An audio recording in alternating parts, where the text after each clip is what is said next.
আপনারা তো তারিখ জানেন না, ইতিহাস জানেন না। 6 বছর 6 মাস বয়সের থেকে বাতিজাকে বুকে নিছেন।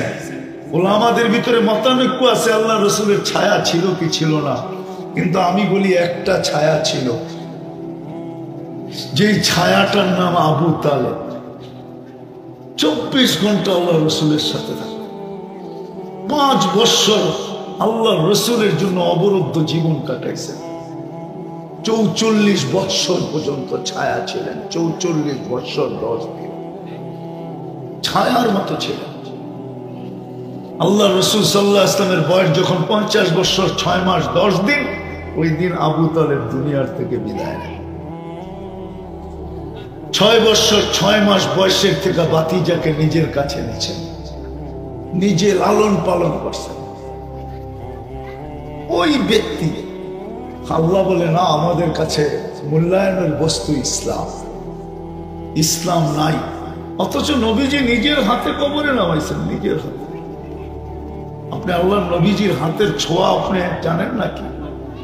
আনাস রাদিয়াল্লাহু তাআলা আনহুর দস্তরখানে খায়া মুছছিলেন হাতটা।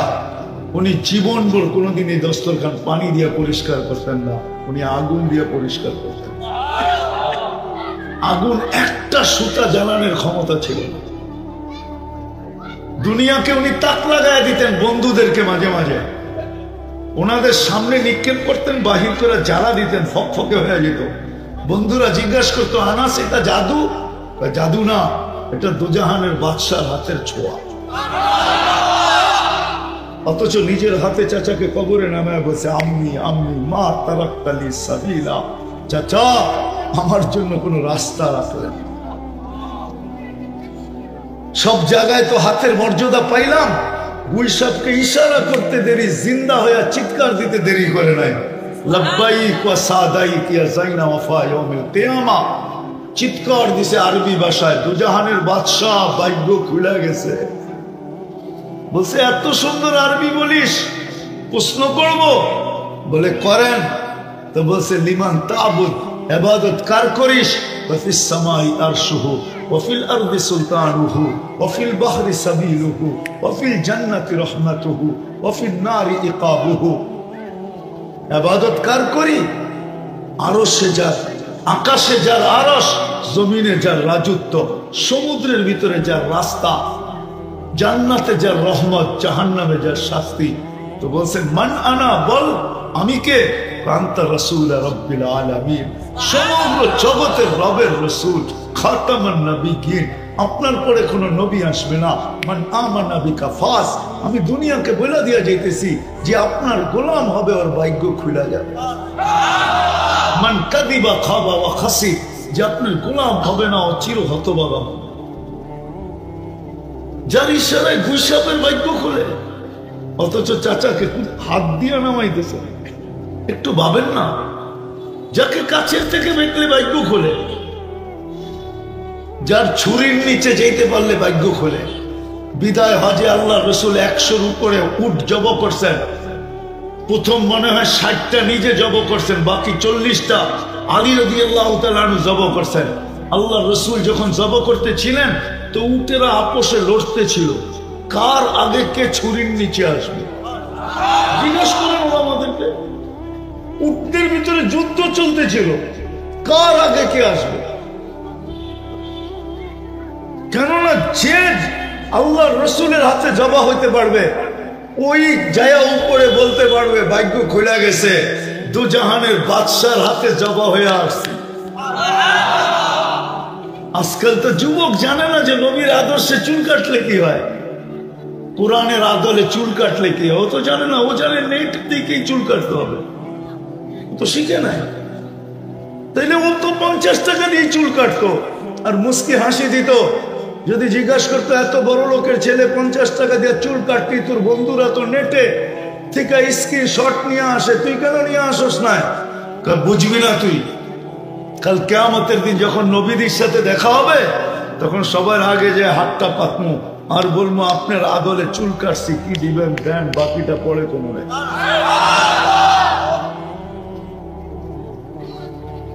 আজকে তো যুবক জানে না, মা বোনরা জানে না, নারীরাও জানে না। এই জন্য আমার সমাজের নারীরা সাজগোজ করে নেট দেখা, ইয়াঙ্গার যত মহিলা আছে, মেয়েরা আছে, সব নেট দেখা সাজে, কাপড় বানায় নেট দেখা। হ্যাঁ, আমি তো হোলি দিয়ে আজকের চিনি না, অনেক আগের চিনি। হুজুর রহমানও ওই সময় হলু দিয়ে আসে না, আমি ওই আগের হলু দিয়ে চিনি, আমি তো আজকের থেকে চিনি না। আজ থেকে কমসে কম 30-35 বছর, 40 বছর আগের থেকে চিনি আমি। জান আমি জায়গা বলি, হলুদিয়া রাস্তা বলবে, আমি চিনি কি চিনি না। আজকে তো আমাদের সমাজের সবাই নেট দেখা চলে, রসুলকে দেখা, ইসলামকে তো দেখা চলে না। তো যেটা বুঝাইতেছিলাম, আমি শেষ জায়গায় চলে আসছি, কথা লম্বা করতে চাইতেছি না, যদিও 10টা পর্যন্ত এত লম্বা টানা যাবে না। তো যেটা বুঝাইতেছিলাম, অল্প কথায় বুঝাইতেছি, আল্লাহ আমাদেরকে মূল্যায়ন করবেন ইসলাম দ্বারা। আবু তালেবের মূল্যায়ন নাই, যদিও সবকিছু লুটাইয়া দিছেন, বাতিজার জন্য লুটাইয়া দিছেন। আপনারা আবু তালেবের জীবনী পড়েন নাই, নাইলে দুনিয়ার কারো ক্ষমতা নাই। ওই যুগে আরব ভূখণ্ডের কারো ক্ষমতা ছিল না আবু তালেবকে অবরুদ্ধ করবে। আবু তালেবের চিনেন না আপনারা? আবু তালেব যেই দরবারে যেত, এমনকি রাজাদের দরবারে গেল, রাজা চেয়ার ছেড়া দাঁড়ায় যেত যখন খবর পাইতো এটা আবু তালেব। ওই ব্যক্তিত্ব আপনি চিনেন না। দুনিয়ার মাটি একটাই বানাইছিল, আর বানায় না, বানাইব না। ওই আবু তালেবকে আল্লাহ বলছেন মূল্যায়ন করতাম, কিন্তু ইসলাম দিয়ে আমরা মূল্যায়ন করি। আমাদের মূল্যায়ন ইসলামের ভিতরে। আজকে ইসলাম আমাদের কাছে নির্যাতিত, মুসলমানের ঘরে ইসলাম আজকে দীক্ষিত, ঘৃণিত, অবহেলিত, লাঞ্ছিত। ঘৃণিত যদি না হইতো, তাহলে আমার সমাজ, যাদের হাতে 1000 বছর ধরে মার খাইতেছি, ডেলি 32 বার আল্লাহকে বলতেছি এদের হাত থেকে বাঁচাও। আমার সমাজের 99 বাপ, নারী, পুরুষ সবাই কেন ওদের সাজে সাজত। আমি তো বলি 14 তারিখ ওরা করতে পারে উদযাপন, কিন্তু এই লৌহজঙ্গের যুবক করবে কেন? কিন্তু লৌহজঙ্গে যেরকম 14 তারিখ উদযাপিত হয়, আমি তো আমেরিকাতে এরকম হতে দেখি নাই। আমি তো 14 তারিখ একবার আমেরিকাতে পাইছি, একবার অস্ট্রেলিয়ায় পাইছি। আমি তো যায়া বলতেছি, আমি তো ওইখানে এরকম উদযাপন দেখি নাই 14 তারিখ ভালোবাসা ডে। আমি ওইখানে তো শাড়ির এরকম কালার দেখি নাই, পোশাকের এরকম রং দেখি নাই, যুবকদের ফুল নিয়ে মারামারি দেখি নাই। না মারামারি হয় না? হ্যাঁ, মিছিলও তো হয়, ঠিক না? মিছিল দেখাইতেছি, মেসেজ দিছে 20 জন রে লয়া দাঁড়ায় আছে, একজন রে 19 জন দূরের থেকে দেখতেছে আর কইতেছে দোস্ত হইলটা কি কারবার। এখন 19 জন মিলা মিছিল বাড়ি করছে, ছ্যাক খাইছে আমার ভাই, আগেরটা কইলাম না তবু আর রক্ষা নাই, এটাই তো মিছিল বাড়ি করে। কি রাগ হয়ে গেলেন? আমি তো আমেরিকাতে দেখিনি, ওইখানে তো দেখা হইলে একজন আরেকজনের গাল লাগায়, আর এতটুক বলে ইউ আর মাই হানি, বাস তুই আমার মধু, বাস শেষ। আমি তো 31st নাইট আমেরিকাতে দেখছি, এরকম দেখি না বাংলাদেশে যেরকম মাতাল হয়ে করে। তুমি ইসলামকে ঠকাইবা আর তুমি আল্লাহর কাছে মূল্যায়িত হবা, ঠিক না?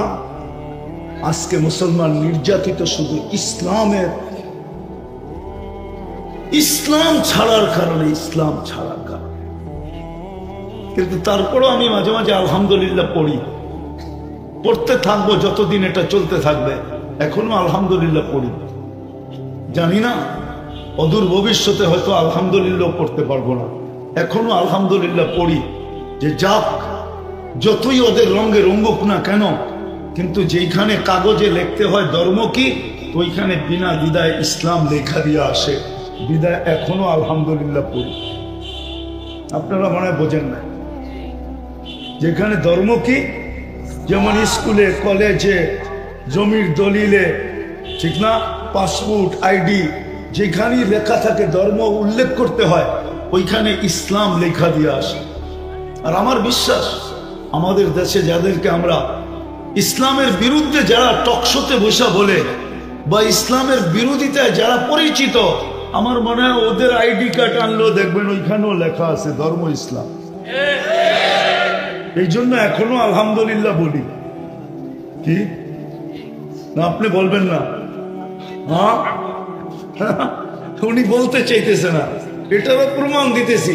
কিয়ামতের দিন যখন দুজকে আল্লাহ এলান করবে যারা কাগজে মুসলমান ছিল এদেরকেও বাড়ি করো, ওই দিন সারা দুনিয়া চিৎকার দিবে ইয়াউদ্দুল্লাযীনা কাফারু, ওরা চিৎকার দিবে আর বলবে হায় আমরা যদি কাগজের মুসলমান হতাম তাহলে আজকে বাকি হওয়ার সুযোগ হতো। কাগজে মুসলমান, ইসলাম দ্বারা আমাদেরকে আল্লাহ মূল্যায়ন করবেন। আজকে নির্যাতিত শুধু ইসলাম ছাড়ার কারণে। তাইলে যতদিন ইসলামকে মুসলমান বুকে ধরা ছিল ততদিন মুসলমানের জমিনের পরিধি বাড়তে ছিল, কোনো দিন নির্যাতিত ছিল না। বরং নির্যাতিত কেউ করতে চাইলে, সুই ঢুকাইতে চাইলে আল্লাহ স্বয়ং নিজে সাহায্য নিয়ে চলে আসবে। ইতিহাসের পাতা উঠান দেখেন। আর আল্লাহ আমাদেরকে মাপবে মুহাম্মদুর রাসূলুল্লাহ দ্বারা। আল্লাহ রসুলের দ্বারা আমাদেরকে আল্লাহ মাপবে, এটাই মাপার মিটার মুহাম্মদুর রাসূলুল্লাহ। নাইলে কোরআন এটা বলতো না আর রাসূলু শাহীদুন আলাইকুম, আমরা নবীজি দ্বারা তোমাকে মানবো, তোমাদেরকে মাপবো। মুহাম্মদুর রাসূলুল্লাহ সাল্লাল্লাহু আলাইহি ওয়াসাল্লামের মিটার দ্বারা আমাদেরকে মাপবো। এই মিটার দিয়ে আল্লাহ মাপবেন আমাদেরকে। এই মিটারের বাহিরে আর কোনো মিটার নাই। আল্লাহ একটা মিটার দিয়ে মাপবে, সেটা হলো মুহাম্মাদুর। এই মিটার দিয়ে আল্লাহ আমাদেরকে মাপবেন। আর কোনো মিটার দিয়ে মাপবেন না, আর কোনো পাল্লা দিয়ে মাপবেন না, আর কোনো ফিতা দিয়ে মাপবেন না, আর কোনো মাপের যন্ত্র দিয়ে মাপবেন না। মুহাম্মদুর রাসূলুল্লাহ সাল্লাল্লাহু আলাইহি ওয়াসাল্লাম দিয়ে মাপবেন। যে মাপে পুরা হবে তাকেই বলা হবে ফারিকুন ফিল জান্নাহ, আর যে মাপে পুরা হবে না তাকেই বলবে তুমি থাকো, তাকেই বা আলাদা করা হবে। মুমতাজুল ইয়াউমা আইয়ুহাল মুজরিমুন, এটাই বুঝাবে। মুহাম্মদুর রাসূলুল্লাহকে দিয়ে মাপা হবে। বিদায় আসেন, আজকে নির্যাতিত শুধু এই দুটা ছাড়ার কারণে। এই দুটা ছেড়ে দিছি আমরা। ইসলাম আমাদের কাছে এখন প্রিয় না। ঘৃণিত যদি থাকে তো ইসলামই আমাদের কাছে ঘৃণিত। বিজাতিরটা তো বাদেই দিলাম, নাইলে একজনও তো এখানে বলতে পারবে না, একজনও বলতে পারবে না। যারা বিয়ে করছে, বিয়ের বয়স 30, 35, 40 বছর হয়ে গেছে, কেউ বলতে পারবে না যে যেদিন আমার বিয়ে হয়েছে ওদিন আমি হুজুরের কাছে যাই বলছি আমার বিয়ে পড়ানোর অনুষ্ঠানটা আমি ইসলাম সম্মত আল্লাহর রসুলের বিধান মতো চাই, আপনি আমাকে পড়ায় দেবেন। যদি জিজ্ঞাসা করে কেন, বলে কিয়ামতের দিন দেখা হইলে যেন আমি জোর গলায় বলতে পারি কিছু আমার ছিল না বটে, কিন্তু বিয়ে পড়ানোর অনুষ্ঠানটা বিলকুল আপনার আদর্শ মতো ছিল, আল্লাহর বিধান মতো ছিল। কি দিবেন? দুইজনে মিলা দেন না। কোন কবি বলছিল, জানি না উর্দু বুঝবেন কি বুঝবেন না, কোন কবি বলছিল পিলাকর সাকি তুনে মস্তানা কিয়া হয়, কিয়ামত মে পুছেঙ্গে সাকি তুনে কিয়া কিয়া হয়। একজনের বলে পট্টি পড়ায়া দোকানদারে অভ্যাস করাইয়া দিছে, এখন খাইতে খাইতে খাইতে খাইতে মনে হয় বোঝেন না। আগে তো বাংলা আসিল, এখন তো ইংলিশ হয়ে গেছে, ঠিক না? বুইলারা বুঝবো। আগে বাংলাদেশে বাংলা আসিল, বাংলা। আরে মনে হয় বাংলা বোঝেন না, বাংলা পানি বোঝেন না, কালা পানি কইতো, কালা পানি, ঠিক না? হ্যাঁ, বাংলা খায়া লঙ্গি মাথায় বান্ধা পড়ে এলাকায় তো এই যে হাসে, তো খাওয়ায়া অভ্যাস বানাইছে, জায়গা জমি সব পেচ্চা খায়া লাইছে। এখন দোকানে যায় কিচ্ছু নাই, এখন দোকানে যায় কইতেছে পিলাকর তুনে মুঝে মস্তানা কিয়া, পিলাকর সাকি তুনে মুঝে মস্তানা কিয়া। পিলায়া প্রথম তো পিলাইছ, এখন পিলাইতে পিলাইতে আমারে ফতুর বানায় দিস। কিয়ামতে যে জিজ্ঞাসা করবো তুই কামটা কি করবি। আমিও বলি যদি আজকে আমরা ইসলামকে গলা লাগাইতাম, আল্লাহর রসুলকে আদর্শকে গলা লাগাইতাম, তো আমিও তো বলি কিয়ামতের দিন বলবো, ইনশাআল্লাহ বলবো যে এই দাড়ির কারণে আঙ্গুল উঠাইতো, নাইলে চেহারা তো খারাপ ছিল না। এই পোশাকের কারণেই তো আঙ্গুল উঠাইতো, নাইলে কি আমাদের গায়ে গোস্ত কম নাকি? কি বলেন? না, মনে হয় গোস্ত কম। প্যান্ট পরলে মনে হয় ভিতরে ঢুকতোই না। আমরা তো আর দেখি অনেকজন রে প্যান্ট পরে সারাদিন টানতে টানতে হাত ব্যথা হয়ে যায়, কিনলে কমর এরকম প্যান্টই পরা যায়, ও সারাদিন প্যান্ট উঠানেরই চাকরি করতে থাকে। যেমন যুবকরা তো রাগ হয়ে যাবে, যুবকরা টাকা দিয়ে চুলও কাটে, আবার সারাদিন দুই হাতের আঙ্গুল মারতে মারতে হাত ব্যথা করে ফেলে, মনে হয় 200 বার হাত ঢুকায় ভিতরে। কি একবার এমনি ঢুকায়, একবার এমনি ঢুকায়, একবার এমনি করে, একবার এমনি করে, এটাই তো করে না। আমরাও কিয়ামতের দিন যে বলবো দুইজনকে যে আমাদেরকে মোল্লা বানায় না, যে আঙ্গুল উঠাইছে দুনিয়া আলারা, ওটা তো গেছে, এখন দুইজনে দিবেন কি এটা কোনাকে। আমরা ইনশাল্লাহ এটাই বলবো, পিলাকর সাকি তুনে মস্তানা কিয়া হ্যায়, কিয়ামত মে পুছেঙ্গে তুনে কিয়া কিয়া। দুইজনের সামনে রেখা কমু কি করছেন আমাকে। আমি তো খোলা বলি, আমার দেশে ডেলি আমাকে এই পোশাকে 10 বার আঙ্গুল দেখতে হয়। আমি দুনিয়ায় 99 দেশে কোথাও আমার পোশাকের উপরে আঙ্গুল উঠাইতে কাউকে দেখি না। আমি স্টেজে বসে বলতেছি, কোথাও কেউ আমার পোশাকে আঙ্গুল উঠায় না। কিন্তু আমার দেশে রিক্সাওয়ালা পর্যন্ত সুযোগ পাইলে ওই মোল্লা শোন না, বলে না। আমি আমার ব্যাকগ্রাউন্ড বাদেই দিলাম, বলিও না, কোনোদিন বলবো না। ও রিক্সাওয়ালা পর্যন্ত মাঝে মাঝে মজা লাগে। মামু সরেন না, ও বুঝাইছে কি আমারে? মামু বুঝাইছে, ও বুঝাইছে আমার বাপের শালা, গালি দিছে, ও বাপের শালা সর। ও তো সুন্দর ভাষায় আমারে গালি দিছে, নাহলে গালি। মামু মানি কি? মামু মানি কি? আরে কন্যা, ও তো আমারে গালি দিছে। আমরা তো মনে করছি মামু কইছে গালিগুলি দেয় না, আসলে এটা গালির নতুন ডিজাইন, নতুন ডিজাইনে মামা করে গালি দিছে, আপডেট গালি এটা। রিক্সাওয়ালা পর্যন্ত মজা লাগে। এখনই একজনে মজা লইতেছিল ওপারে, ও আসছে সিরিয়াল ছাড়া বাসালা, বাইরে কইতেছে 1 মিনিটের লেগে খাড়ান। আমি যখন বেরিয়েছি তো ড্রাইভার দেখছে, দেখা বলতেছে থামায়া দিছে, ও লাইনে ঢুকবে, আমারে বলতেছে থামান, আমি ঢুকবো। হুজুর দেখছে তো, হুজুর দেখছে, আঙ্গুল উঠে দিছে, কিন্তু হুজুর না দেখলে মনে হয় বলতো না ও। তো আমার দেশে আমাকে ডেলি 10 বার আঙ্গুল দেখতে পারি। যাক, আমি কথা শেষ জায়গায় চলে আসছি মেরে দোস্ত। আমার বুঝানোর উদ্দেশ্য এটা, আজকে আমরা নির্যাতিত এই জন্য, আমরা দীক্ষিত এই জন্য যে আমরা ইসলাম আমাদের মূল্যায়নের সবচেয়ে বড় মাপকাঠি। আমরা ইসলামকে ঘৃণিত, আমরা ইসলামকে নিজেরা বুকে লাগাই না। এই জন্যই তো আল্লাহকে প্রশ্ন করলে আল্লাহ উল্টা আমাকে জবাব দেয়। আল্লাহকে যদি প্রশ্ন করি, আপনার কাছে 32 বার চাই, আপনি কবুল করেন না কেন? আপনার ঘরে দাঁড়াই তো চাই। আল্লাহ বলে আমি পাঠাবো তো কবুল করবো, তো করবো কি দেখা আমাকে বল না। এই চুলের ডিজাইন দেখা, এই পোশাক আশাক দেখা, এই চালচলন দেখা, আমি তো ইসলামের জন্য নির্বাচিত করছিলাম, সুখের জন্য ইসলাম নির্বাচিত করছিলাম। আনতুমুল আলাউনা, উপরে রাখার জন্য ইসলাম নির্বাচিত ছিল। উলাইকা লাহুমুল আমান, নিরাপত্তার চাদরে ঢাকা রাখার জন্য তো আমি মুসলমানের ঘরে অস্তিত্ব দিছি। লাহুম রিজকুন কারীম, ক্লান্তিহীন পালার জন্য তো মুসলমানের ঘরে অস্তিত্ব দিছি।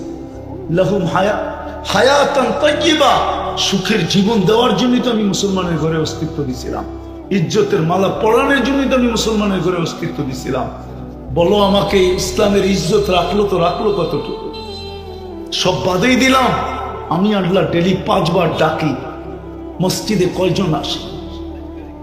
আল্লাহ যেন আমাকে এইভাবে প্রশ্ন করতে চায়। এটা প্রশ্ন, খেয়ালি প্রশ্ন, খেয়ালি প্রশ্ন যে আমি ডেলি 5 বার ডাকি, কয়জন সাড়া দেয় আমার ডাকে? আমি তো নামাজের জন্য ডাকতেছিলাম না, আমি তো জান্নাতের চাবি দেওয়ার জন্য ডাকতেছিলাম। ওলামাদেরকে জিগান যারা মক্তবে পড়ায়, 3 নম্বর হাদিস মক্তবের, 65টা হাদিস পড়ায়, 3 নম্বর হাদিস হলো মিফতাহুল জান্নাতি আস-সালাহ, জান্নাতের চাবি নামাজ। আল্লাহ বলে আমি তো চাবি দেওয়ার জন্য ডাকতেছিলাম।